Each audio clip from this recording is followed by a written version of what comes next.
এটা একটা পার্ক, পার্কের মধ্যে এরা উড়ে উড়ে এসছে খেলার জন্য।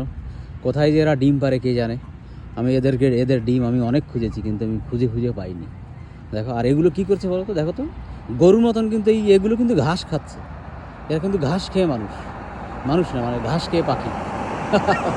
দেখো, কখনো দেখেছো হাঁস পাখি এরকম করে ঘাস খায়?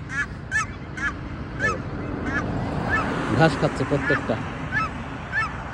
আর এইখানে চারটে বড়, এরা হলো এদের মধ্যে মাতুব্বর, ঠিক আছে? ওগুলোর সাইজে কিন্তু একটু ছোটো দেখো। আর এরা হলো এগুলোর মাতুব্বর, লিডার। এরাও কিন্তু ঘাস খাচ্ছে। লিডার হোক আর যাই হোক, সবই কিন্তু ঘাস খায়।